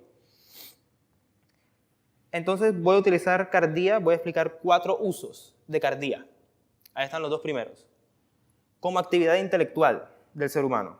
Los ejemplos los tenemos en Romanos capítulo 1, versículo 21, 2 de Corintios 9, 7, Efesios 1, 18. Una vez más repito que esto no lo voy a leer, sino que voy a ir un poquito rápido para poder llegar a la parte que me interesa mucho, que es la de la carne. Cardia como sede de la voluntad. Encontramos ejemplos en 1 de Corintios 4, 5, cuando el apóstol Pablo habla ahí sobre las intenciones del corazón. ¿Se refiere a qué? No se refiere a que lo único que tiene intenciones en todo el ser humano es el corazón. Se refiere a que el ser humano, como un ser de intimidad, tiene sus pensamientos dentro de sí, como un todo. De hecho, ¿qué es lo que peca? Muchas veces en el Antiguo Testamento se nos dice, y pecó tal persona en su corazón. No se nos dice que la persona pecó con la mente, generalmente no. Se habla del corazón, porque el corazón es también la sede de la voluntad. Es el humano en cuanto que tiene un núcleo en su vida de la voluntad, y con la voluntad el ser humano peca. A eso se refieren esos pasajes. Como sede de la voluntad, en 1 Corintios 4, 5, significa intenciones. En Romanos 2, 5, ser interior. Ahí utiliza también el término cardia en griego. Siguiente, por favor. Como órgano del juicio ético. El corazón puede estar corrompido, el corazón puede estar iluminado. Cuando se nos dice que Dios entregó a los hombres a pasiones vergonzosas. Romanos 2:5, que habla sobre el juicio de Dios. Pero por tu dureza y por tu corazón no arrepentido. ¿Significa que lo único que no se arrepiente es el corazón? No, está refiriendo al hombre en cuanto que tiene un centro moral en su vida, un centro ético. El hombre en cuanto que tiene un centro ético se aleja o se acerca a él. No se refiere a una parte, significa otra vez una facultad. Como juicio como órgano del juicio ético, en Romanos 2:5 significa el corazón puede estar corrompido, o en el caso de 2 Corintios 4:6 puede estar iluminado. Y por último, cardia como sede de la experiencia religiosa. En Romanos 5:5 se nos dice que sobre el corazón es que se derrama el amor divino. La experiencia religiosa, como el corazón describe lo íntimo del ser humano, se nos habla desde la perspectiva del hombre en cuanto que es corazón. El ser humano, ¿dónde experimenta a Dios? En su corazón, es decir, en el centro mismo de su ser. Siguiente, por favor. Siguiente, por favor. Gracias. Mente o entendimiento. La palabra griega aquí es nous. Esta palabra también la utilizó Platón para referirse a una parte del ser humano. Sin embargo, vuelvo a repetir, en el Nuevo Testamento, ¿significa una parte del ser humano? No. Aunque es un término que se relaciona mucho con el término corazón, es el ser humano que conoce, piensa y juzga. Con la mente nosotros juzgamos. El ser humano, en cuanto que es mente, juzga. Emite juicios, sean verdaderos o sean falsos. La paz de Dios que sobrepasa todo entendimiento, por ejemplo, en Filipenses 4:7. La palabra nous traduce mente o entendimiento. Pueden encontrarla traducida de ambas formas. Eso es un dato importante, porque entonces algunos me decían, bueno, pero mente y entendimiento no son cosas diferentes. La mente no es una facultad del cerebro y el entendimiento es algo meramente espiritual, porque hubo una persona que una vez me dio ese ejemplo. No, entendimiento, mente, o en el lenguaje original en griego, es lo mismo. Pueden ser intercambiables. Es decir, el ser humano que conoce, piensa y juzga. Cuando se nos habla en Filipenses 4:7 sobre la paz de Dios que sobrepasa todo entendimiento, se refiere a que otorga aquello que el hombre no puede lograr con toda su reflexión. El hombre, a pesar de reflexionar mucho, no va a poder entender nunca ciertas cosas. No se refiere que hay solo una parte que se llama entendimiento del ser humano, que es la que entiende las cosas. Se nos habla también que el hombre como espíritu entiende las cosas espirituales. Cuando se habla de mente o entendimiento también está muy ligado a la toma de decisiones, igual que el corazón. Cuando uno ve los términos corazón y entendimiento, muchas veces pueden ser perfectamente intercambiables. Se refieren a lo ético, a los juicios que emite el ser humano. El ser humano emite juicios todo el tiempo, sean correctos o incorrectos. Entonces hay que ver cuando corazón y entendimiento son dos términos intercambiables. El término hebreo que se utiliza para corazón es uno solo. Sin embargo, en el Nuevo Testamento vemos que para corazón utilizamos cardia y en el caso de entendimiento utilizamos nous en griego. Fíjense, en griego son dos palabras, que en el caso del hebreo es una sola, que abarca ambos conceptos, tanto el concepto de corazón como el de entendimiento-mente. Para el hebreo, cuando leemos el Antiguo Testamento, vemos que dice el necio en su corazón no hay Dios. No es solo una actitud intelectual, es también una decisión moral. Lo intelectual y lo moral, en el lenguaje original del hebreo, son intercambiables. Tú no puedes pensar bien y actuar mal, o actuar mal y pensar bien. Son dos cosas que están íntimamente relacionadas. Tú no las divides nunca. El ser humano es una unidad. Por eso sus pensamientos provocan consecuencias. Tú no piensas una cosa y entonces tu voluntad te indica otra y tu corazón te dice otra. No, el ser humano peca, punto, como un todo. El ser humano nous no significa, como en el caso griego, la razón filosófica. Ese término lo utilizaron también filósofos griegos para hablar de la razón filosófica, el demiurgo en el caso de Platón. Para Platón el demiurgo, que era el dios organizador de la realidad material, que era mala. Fíjense, Platón ¿qué opinaba? Que la realidad material era mala. La Biblia nunca dice que la realidad sea mala. o nunca nos habla que las riquezas son malas. Jamás. Para Platón, entonces, como la realidad es mala, la realidad la organizaba un Dios inferior, diferente al Dios supremo. Porque como la realidad es mala, el Dios supremo no podía organizarla, porque se ponía en contacto con la realidad mala. Para nosotros, Dios creó la realidad física, tanto como la espiritual. Las dos son muy reales, solo que una la podemos ver y la otra no. Son dos aspectos de una misma realidad. No son dos realidades diferentes. De pronto, ahí me equivoqué, perdón. Son dos aspectos de una misma realidad. La realidad es una sola. Involucra el aspecto físico y el aspecto espiritual. También el apóstol Pablo, recuerden que habla, por ejemplo, de renovar el entendimiento, renovar la mente, renovar el nous, como una facultad. Uno renueva lo que piensa. No significa que entonces, si uno piensa que es una parte del ser humano, lo único que se renueva entonces es la mente. Lo único que se salva es el alma. Lo único que sufre en el proceso de santificación es el cuerpo. No puedes hacer eso. Es peligrosísimo. Si tú comienzas a coger al ser humano y tiras un brazo, tiras otro brazo, ¿qué pasa? Lo desbaratas. Por eso, si digamos que este brazo es el espíritu, este es el cuerpo y este es el alma, y entonces lo único que se salva es el alma, dice que solo una parte se salva, no todo el hombre. Siguiente, por favor. Llegamos al término más importante. Carne. Este término ha sido muy mal interpretado. Pero gracias a Dios ya muchos cristianos que he conocido han comenzado cuando he hablado con ellos, cuando he tenido la oportunidad de conversar con ciertos hermanos últimamente, sí tienen bien el concepto de carne, pero en el pasado siempre carne la asociaban con cuerpo. Siempre lo asociaban con cuerpo y para ellos no existía una diferenciación clara entre cuerpo y carne. Entonces, ¿a qué se refiere Pablo en carne? Carne tiene 3 usos en el caso del apóstol Pablo, y eso es resumiendo otros usos no tan primarios que hace el apóstol Pablo de la palabra sarx en el griego. Yo lo que hice fue tratar de resumirles en los 3 usos principales que utiliza el apóstol Pablo en el Nuevo Testamento.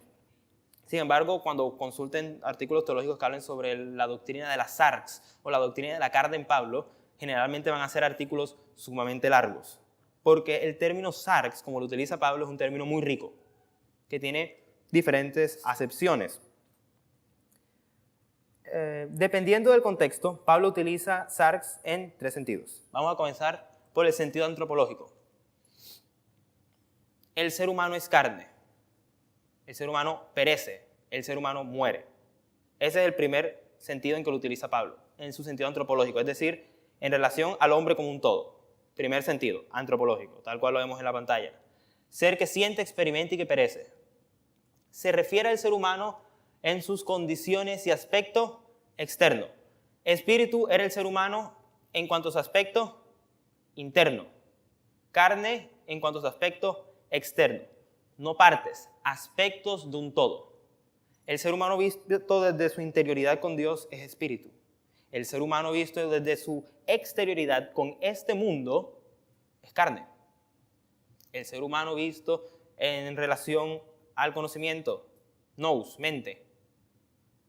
Vemos cómo nuestro edificio se va construyendo y vamos llegando a la conclusión bíblica. Efectivamente, el ser humano es uno solo, que tiene muchas facultades. El ser humano en cuanto a carne, por ejemplo, peca. Encontrarán muchas veces, y por eso es la importancia de la doctrina de la carne en Pablo. Cuando uno lee a Pablo, Pablo siempre dice, esta carne, la carne, la carne, la carne. Pablo se la pasa diciendo que la carne, por lo visto, es la culpable de todo. Y uno dice, bueno, entonces la carne debe ser lo mismo que cuerpo. Ya vemos que no. En uno de los sentidos, carne puede ser tomada en el sentido antropológico, es decir, el ser humano en cuanto a ser que perece, su exterioridad. En el ámbito externo que rodea al ser humano, se refiere a todo lo externo y perecedero, es decir, todo lo que perece. Por eso cuando dice todo hombre es carne, se refiere todo hombre es perecedero, todo hombre va a perecer. No significa que el hombre tenga esto y esto sea malo. Así fue creado originalmente Adán. Y cuando se nos dice que Cristo vino, ¿en qué vino Cristo, según Juan? Cristo vino en sarki, en griego, en carne. Vino en carne. Ahí, ¿cuál es el uso que se le está dando a carne? Este primer uso que estamos utilizando, uso antropológico. Cristo vino en carne. Entonces, si carne siempre lo utilizamos de la misma forma, como naturaleza pecaminosa, Cristo entonces no pudo haber venido en carne, porque implicaría pecado. Cuando se nos dice que Cristo vino en carne, estamos refiriendo al primer sentido, sentido antropológico. En Filipenses 3:3, por ejemplo, vemos ya un sentido un poco diferente. Se nos dice no tener confianza en la carne. Ahí no significa el ser humano en cuanto a su exterioridad. Ahí se refiere a todo aquello que rodea al ser humano en su exterioridad. Es decir, todo el ámbito pecaminoso que lo rodea. Ahí significa eso carne. Siguiente, por favor. O por ejemplo en 2 Corintios 10, versículo 1 al 3. Andar según la carne o militar según la carne. Vamos a leerlo. 2 Corintios 10, versículos 1 al 3.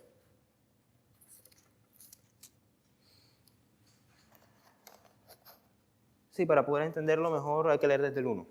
2 Corintios capítulo 10, versículo 1 al 3. Yo, Pablo, os ruego por la mansedumbre y ternura de Cristo, yo que estando presente ciertamente soy humilde entre vosotros, mas ausente soy osado para con vosotros. Ruego pues que cuando esté presente no tenga que usar de aquella osadía con que estoy dispuesto a proceder resueltamente contra algunos que nos tienen como si anduviésemos según la carne. ¿Qué significa ahí andar según la carne? Andar de forma pecaminosa.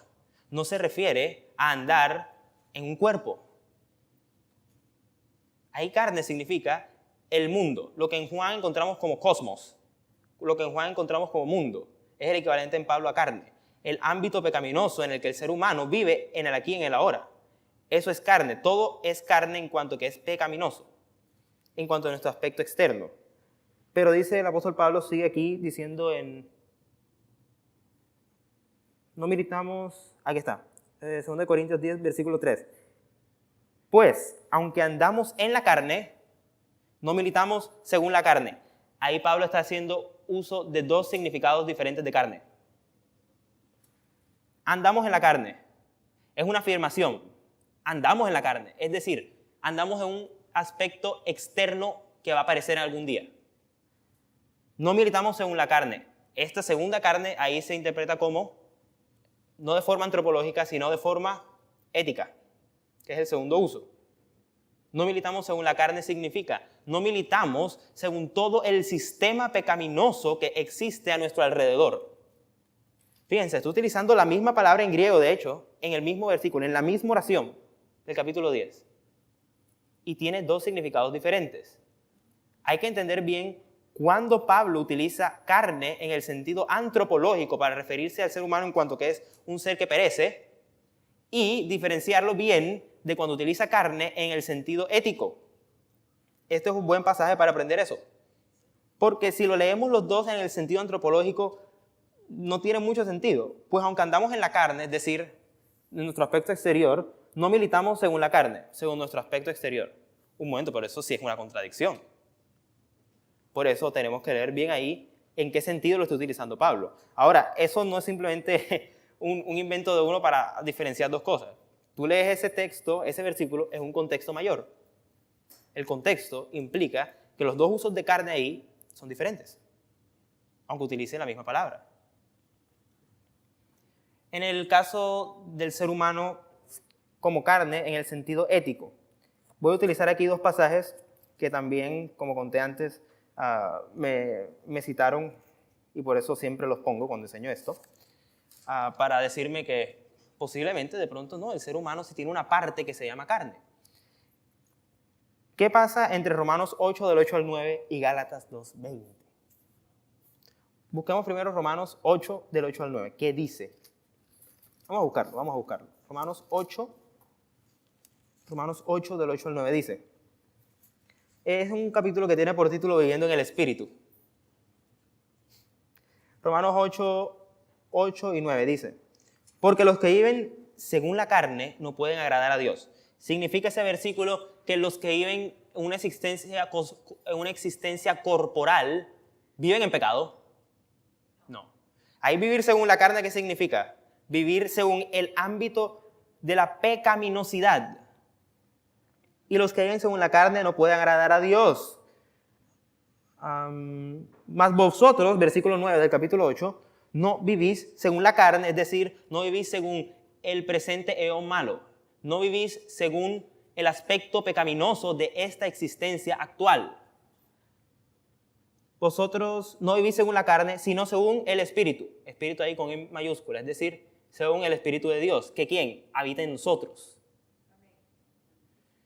Si es que el Espíritu de Dios mora en vosotros. Y si alguno no tiene el Espíritu de Cristo, no es de él. Entonces vemos cómo Pablo utiliza ahí qué sentido de carne, el sentido ético. Ahí ya no está utilizando el sentido antropológico, está utilizando el sentido ético. Ahora vayamos a Gálatas 2:20 para que vean una comparación muy interesante. Gálatas capítulo 2, versículo 20, dice lo siguiente. Con Cristo estoy juntamente crucificado. Esto es un pasaje que muchos cristianos saben de memoria. Y ya no vivo yo, mas vive Cristo en mí. Y lo que vivo en la carne. Ahí, ¿qué significa carne? ¿Estamos hablando del sentido antropológico o del sentido ético? Ahí estamos hablando del sentido ético, de la utilización del término sarx en griego, carne. No vivo yo, mas vive Cristo en mí. Y lo que ahora vivo en la carne, lo vivo en la fe del Hijo de Dios, el cual me amó y se entregó a sí mismo por mí. Es decir, que en este pasaje, carne es una existencia de fe. Lo mismo que pasaba con cuerpo. Cuando leímos el pasaje donde Pablo utilizaba cuerpo como una existencia de fe, y el pasaje donde leímos que cuerpo era cuerpo de muerte. Hay que diferenciar en los usos de las palabras. Eso le llamamos usos, tiene un nombre en latín que ahora mismo no recuerdo. Pero uno tiene que aprender a diferenciar los diversos usos de una palabra en sus contextos. Y estos usos de las palabras no surgen simplemente por leerse el texto. Surgen de conocer también lo que viene antes, en el Antiguo Testamento. Para entender bien la psicología paulina, es decir, la doctrina del hombre según Pablo, tú has tenido que estudiar bien qué dice el Antiguo Testamento. Entonces, en el sentido ético, vamos a buscar también otro pasaje interesante, Romanos 7:18. Romanos 7:18 dice, yo sé que en mí, esto es, en mi carne, no mora el bien. En mi carne no mora el bien. ¿Se refiere al cuerpo? Una vez más, no. Significa que Pablo está hablando ahí del ser humano no regenerado. En mí, yo en cuanto carne, no mora el bien, porque el querer el bien está en mí, pero no el hacerlo. Pablo, si se nota mucho, Pablo siempre habla de esa disputa que hay entre espíritu y carne. Carne, cuando Pablo habla de la disputa espíritu-carne, carne significa la naturaleza no regenerada que habita en nosotros, incluso después de la conversión. Incluso después de que una persona se convierte, la carne sigue habitando en esa persona. Es decir, la naturaleza pecaminosa. El pecado simplemente no desaparece, no se borra porque hagas una oración de fe. Nosotros somos cristianos y no vivimos en pecado, que es diferente. Pero claro que tenemos pecado y claro que pecamos. Porque son dos cosas. Vivir en pecado es practicar el pecado. Es decir, como decía el pastor mío, él decía que uno tenía unos pecados consentidos. Que uno le hace, ay, sí, como si fuera un perrito. Uno coge el pecado y le dice, ay, sí, esos son... Bueno, ese aspecto de la carne es lo que debe ser lo que está juntamente crucificado con Cristo. Lo que debe morir. A eso se refiere cuando habla de las obras de la carne. Se refiere no a las obras que hagas con el cuerpo, en tu aspecto externo. Se refiere a las obras pecaminosas, a las obras que están de acuerdo con el presente sistema malo en el que vive el mundo. Eso significa carne ahí. Gálatas 2:20 y Romanos 8, del 8 al 9, para hacer la comparación. Gálatas 2:20, ya lo leímos. Con Cristo estoy juntamente crucificado. Aquí vemos en Gálatas que nos dice que estar en la carne es una existencia de fe. Es decir, estar de forma corporal aquí en la tierra. Pero cuando vemos en Romanos, nos dice que la carne es mala. Es decir, en Gálatas, ¿qué sentido está utilizando? ¿El antropológico o el ético? El sentido antropológico. En Romanos está utilizando el sentido ético. La misma palabra con sus contextos. No hay que sacar los términos que utiliza la Biblia fuera de contexto, porque recuerden que eso es un pretexto. Vemos en nuestra pantalla, cuando el apóstol Pablo habla sobre el templo del Espíritu Santo, también él utiliza el término ahí. Cuando habla del cuerpo de Cristo, 1 Corintios 6:15, Cristo tenía un cuerpo de carne. ¿En qué vino Cristo? Nos dice que Cristo vino en carne, en sarki, en griego. ¿Ahí qué sentido se está dando a carne? Sentido antropológico, no sentido ético. Obviamente no está hablando que Cristo tenía pecado, porque si estuviéramos hablando de Cristo como que tenía pecado, Pablo obviamente se está contradiciendo. Cuando dice que Cristo vino en carne, y si tomamos siempre carne en el sentido de la naturaleza humana pecaminosa, y entonces Cristo vino en carne, ¿significa que Cristo vino con una naturaleza humana pecaminosa? No, jamás. Significa que vino en ese aspecto de fragilidad humana. Hay que tener esos conceptos muy claros. Ese es el sentido ético. Vamos a ver ahora el tercer sentido de la palabra carne. El tercer sentido de sarx. Como vamos a ver en esa pantalla dentro de poco. El tercer sentido de sarx es naturaleza humana no regenerada. Vamos a buscar Gálatas 5:19. ¿Qué dice? Este es otro versículo que también muchos conocemos. Gálatas capítulo 5, versículo 19. Y manifiestas son las obras de la carne. ¿Qué son? Está la famosa lista que da el apóstol Pablo. Adulterio, fornicación, inmundicia, lascivia y el sigue ahí la lista. Las obras de la carne. ¿A qué se refiere ahí con obras de la carne? Se refiere a la naturaleza humana no regenerada. Siguiente, por favor. La naturaleza humana no regenerada. Ese es el uso que se le da aquí en Gálatas 5:19. Se utiliza en el sentido de la naturaleza humana no regenerada. Lo débil y transitorio es carne. Recuerden el ejemplo que puse antes, cuando en el Antiguo Testamento dicen el hombre es carne. Se refiere a que el hombre pasa, que el hombre es transitorio. El hombre, en cuanto es carne, es regenerado y transformado también. El ejemplo de Romanos 8:9, que dice, vamos a leerlo de forma rápida. Romanos 8, versículo 9 dice: mas vosotros no vivís según la carne, es decir, no vivís según el aspecto pecaminoso, no vivís según la naturaleza humana no regenerada, sino según el Espíritu. Es decir, en cuanto a nuestra comunión con Dios, no vivimos según el Espíritu de Dios. Ahí Espíritu tiene E mayúscula, es decir, el Espíritu de Dios, el Espíritu Santo, que es el que nos limpia. El Espíritu Santo es el santificador. Y en el versículo 8 del mismo capítulo de Romanos 8 dice: y los que viven según la carne no pueden agradar a Dios. ¿Ahí qué sentido se le está dando a carne? Ahí quiere decir que carne es aquellos que viven según el pecado, aquellos que practican el pecado, aquellos que están en el pecado día a día, que lo practican y lo vuelven más grande y que siguen en ese mismo paso, a ese mismo ritmo y van siempre en lo mismo. Chun, chun, chun, chun, chun. Practicar el pecado y pecar son dos términos que debemos tener cuidado de no confundirlos. Porque el cristiano peca, pero no practica el pecado.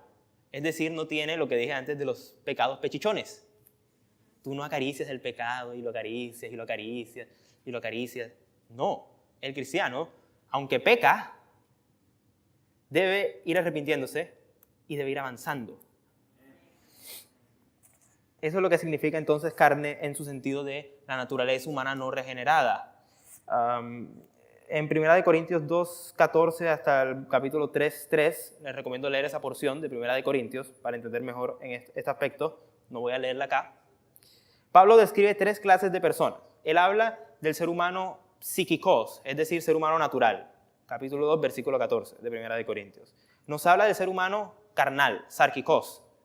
La misma 1 Corintios, esta vez capítulo 3, versículo 3. Y nos habla después, ahí, un poquito antes, en el capítulo 3, versículo 1, del ser humano neumáticos, espiritual. Significa que hay tres clases de seres humanos. Y de hecho, puede haber un cristiano carnal. ¿Qué significa eso? Es decir, un cristiano que actúa según las obras de la carne. Efectivamente, los hay. Es coger un pecado y regarlo como si fuera una planta. Ahí estás actuando en la carne. Estás alimentando la carne. Es lo que dice Pablo de no seguir haciendo que la carne crezca. Tú riegas una planta y ¿qué sucede? Crece. Tú riegas el pecado y ¿qué sucede? Crece. En el cristiano, en el regenerado, existe la lucha carne y espíritu. Claro que sí. Es el Espíritu de Dios que lucha contra esa naturaleza pecaminosa que tú tienes, que yo tengo, que todos tenemos. El ser humano entonces lucha y el Espíritu de Dios lucha con nosotros para ayudarnos a vencer esa carne. Ahora, el triunfo sobre la carne no es instantáneo. El triunfo sobre la carne no es mágico. El triunfo de la carne se logra al final de todo el recorrido de la vida cristiana. Y no se logra aquí, sino con la resurrección. Ese es el verdadero triunfo sobre la carne. Pero fíjense, es al final. Tú vas a seguir teniendo esa carne aquí, en la tierra, en el hoy. Tú vas a luchar. Esa es la lucha del cristiano, la lucha contra la carne. La lucha contra la naturaleza pecaminosa que no deja al ser humano. Cuando tú naces en pecado. Cuando mueres en pecado. No hay forma de que dejes de pecar en algún punto de toda tu existencia. Tú eres pecador, y vamos ahora a entrar a la parte de amartología, que es la doctrina del pecado. Tú eres pecador no porque cometas actos pecaminosos. Tú cometes actos pecaminosos porque eres pecador. Tu naturaleza es ser pecador. Tú no te conviertes en pecador por hacer actos pequeños de pecado que van creciendo como una bola de nieve. Pongámoslo de la siguiente forma. El ser pecador está en nuestro mismo ADN. Una vez escuché a un pastor decir, él habla del pecado como algo genético. Efectivamente, me gusta mucho la analogía. Tú no cambias la genética. Tú no puedes con la genética. La genética es más fuerte que tú. La genética te compone a ti. Eso pasa con el pecado. El pecado te tiene a ti. Tú no sales del pecado. Y efectivamente, ¿Cristo nos liberó del pecado? Sí, efectivamente. Pero incluso aquí en esta tierra, tú vas a seguir luchando con Él hasta el final. No hay un punto de toda tu existencia donde no vayas a librarte de Él. Y por eso Pablo dice, ¿quién me librará de este cuerpo de muerte? Cuando se refiere a que el pecado existe todo el tiempo en el ser humano y que el cuerpo como un instrumento, el yo, es un instrumento para ese pecado. El pecado simplemente no desaparece, de forma mágica. Sigue contigo a pesar de que ha sido justificado. Eso vamos a verlo en nuestra clase de soteriología, en nuestra última clase. A pesar de que la justicia de Cristo, que Dios Padre ahora te ve a ti a través de los ojos de Cristo, Él pone a Cristo en la mitad y ves a sus hijos santos sin mácula y no te ve a ti, porque tú todavía, hasta que no resucitemos, sigues estando en la carne. La naturaleza pecaminosa sigue con nosotros. Siguiente, por favor. Esto es para dar comienzo ahora al pecado. La doctrina del pecado se le conoce como amartología, porque viene de la palabra griega hamartía, que significa pecado. Y ya hemos tocado algo del pecado. Vimos que el pecado no desaparece del ser humano. El pecado habita con el ser humano en su mismo interior siempre. Tú no te limpias de pecado como un acto mágico. Incluso el cristiano está sujeto a pecados. Lo que no hace el cristiano es practicar el pecado. Pero, claro que comete pecados. Ahora, ¿qué es el pecado? Es transgresión de la ley de Dios. La ley de Dios está clara. Si nosotros reuniéramos todos los mandamientos de Dios y pusiéramos una lista, la imprimiéramos, y vamos a ver qué mandamientos he cumplido y cuáles no. Cuando comiences a poner, primer mandamiento, sí. Segundo, no. Tercero, no. Cuarto, no. Y puedes seguir la lista. Y ni siquiera el primero lo hemos cumplido. Todos son no. No has cumplido nada. Nada. ¿Por qué? No porque no hayas tratado de cumplirlos. Muchos tratan de cumplir los mandamientos de Dios. Hay mucha gente que es legalista y piensa que efectivamente pueden cumplir la voluntad de Dios y los mandamientos paso por paso. Pero incluso Si el ser humano cumpliera todos los mandamientos de la ley divina, todo tal cual está en la Biblia, aún así no le sirve de absolutamente nada. Porque uno no se salva simplemente por cumplir una serie de mandamientos. Ahora, nosotros no tenemos que cumplir los mandamientos al pie de la letra, porque ya alguien los cumplió. Cristo se nos dice que fue hecho pecado. Cristo cumplió la ley. Él sí le tocó todos los días de su vida cuando estuvo aquí en su ministerio terrenal cumplir cada uno de los mandamientos, los 603 de todo. Él iba de la sinagoga, él oraba con talit, era judío de judíos, fue circuncidado al 8º día. Cristo cumplió la ley de forma perfecta y exacta. Cristo no dejó ningún espaciecito para, no, de pronto un pecadito chiquito, no. Esa es la doctrina de la impecabilidad de Cristo, que vamos a también analizar en nuestra próxima clase sobre cristología. El origen del pecado. En el caso del ser humano, uno se pregunta, bueno, si Dios es bueno, ¿cómo es posible que exista el pecado? Esa es una pregunta universal. No somos los únicos que hacemos la pregunta. Siempre uno, cuando va por la calle o va evangelizando, una persona siempre te va a venir con el mismo argumento. Bueno, tú eres cristiano, dime, tú que eres cristiano, ¿de dónde salió el pecado? Jamás uno puede ocurrírsele decir, Dios lo creó. Lo peor que uno puede hacer es eso. Perdiste la batalla de una. Perdiste. Cuando a ti te preguntan sobre el origen del pecado, uno debe responder como respondió en el siglo V San Agustín. El pecado no existe porque Dios lo haya creado. El pecado existe por la falta de Dios. Ahora, el ser humano fue creado libre, efectivamente. Adán tenía libertad. Perdón, el único ser que tiene libertad es Dios. Porque libertad es solo para hacer el bien. Adán tenía libre albedrío. Eso vamos a verlo más ampliamente en futuras clases. El libre albedrío consiste en la habilidad de elegir hacia derecha o izquierda, hacia el bien o el mal. A Adán se le dio la oportunidad, se le puso en el huerto del Edén. ¿Cómo pecó Adán? La voluntad se inclinó. La voluntad se inclina a izquierda o a derecha, a bien o mal. Adán se inclinó hacia el mal. No porque no fuera bueno, sino porque no era sumamente bueno. Dios, como ser sumamente bueno, es el único que siempre tiene inclinación hacia el bien. Adán no tenía una voluntad dividida, que tenía un 50-50. Adán fue creado bueno. Su inclinación natural era hacia el bien. Y siendo bueno, pecó. Es decir, que incluso el ser humano, si fuéramos buenos, pecaríamos. Nos tocaría ser exactamente igual a Dios. Este es un tema que es muy, muy amplio y no vamos a alcanzar a tocarlo, pero en el futuro de pronto podremos concluirlo. Así concluimos nuestra clase de hoy sobre el pecado, sobre la amartología y sobre la constitución del ser humano.